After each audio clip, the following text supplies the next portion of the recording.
মানস চেণ্টাৰৰ নতুন ভিডিঅ' এটালৈ সকলোকে স্বাগতম জনাইছো। সো এডিআৰই গ্ৰেড 3 এক্সামৰ এডমিট কাৰ্ড কেতিয়া প্ৰদান কৰা হ'ব তাৰ ডেট ঘোষণা কৰা হৈছে। নটিছখন প্ৰকাশ কৰা হৈছে। নটিছখনত যেটো এইচএসএলসি লেভেলৰ এক্সাম আছিল গ্ৰেড 3 যেটো এক্সাম 15 সেপ্টেম্বৰত অনুষ্ঠিত হ'ব 10:30 বজাৰ পৰা 1:30 বজালৈ। তো এই এক্সামটোৰ বাবে এডমিট কাৰ্ড ডাউনলোড কৰিবৰ বাবে ডেট ঘোষণা কৰা হৈছে। তো এই নটিছখনত যেটো ডেট ঘোষণা কৰা হৈছে সেই মৰ্মে 2 সেপ্টেম্বৰৰ পৰা আপোনালোকে এডমিট কাৰ্ড ডাউনলোড কৰিব পাৰিব। দিনৰ 11টা বজাত পোৰ্টেলত এই এডমিট কাৰ্ড মুকলি কৰা হ'ব। আপোনালোকে www.assam.gov.in নাইবা www.site.sebaonline.org এই দুটা ৱেবছাইটত গৈ নিজৰ এডমিট কাৰ্ডখন ডাউনলোড কৰি ল'ব পাৰিব।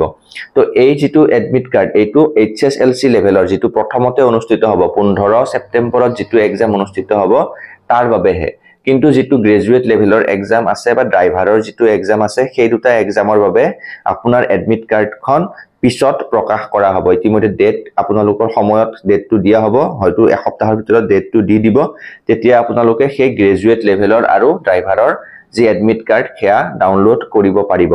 তো এডমিট কাৰ্ড ডাউনলোড কৰিবলৈ আপোনালোকে এই দুটা ৱেবছাইটৰ যিকোনো এটা ৱেবছাইটত যাব। তাত গৈ আপোনাৰ এপ্লাই কৰাৰ সময়ত যেটো এপ্লিকেশন নাম্বাৰ আছিলে আৰু যেটো পাসওয়াৰ্ড আছিলে সেই এপ্লিকেশন নাম্বাৰ আৰু পাসওয়াৰ্ডেৰে লগইন কৰি লোৱাৰ পিছত এডমিট কাৰ্ডখন ডাউনলোড কৰি ল'ব পাৰিব। তো এটা ইম্পৰ্টেন্ট আপডেট, বহুতে ভাবি আছিল যে এক্সাম পিছু হ'ব, কিন্তু এক্সাম সময়মতে অনুষ্ঠিত হ'ব। 15 সেপ্টেম্বৰ আৰু 29 সেপ্টেম্বৰত গ্ৰেড 3 এক্সাম অনুষ্ঠিত হ'বই।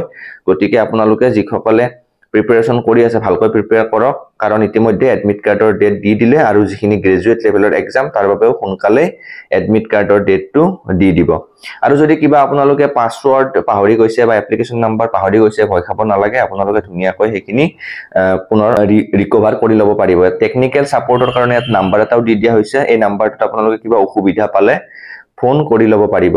ঠিক আছে। তো যিসকলে এপ্লিকেশন নাম্বাৰ পাহৰিছে বা পাসওয়াৰ্ড পাহৰিছে তেওঁলোকে কমেন্ট বক্সত কমেন্ট কৰিব, মই আপোনালোকক কি কৰিব লাগে জনাই দিম।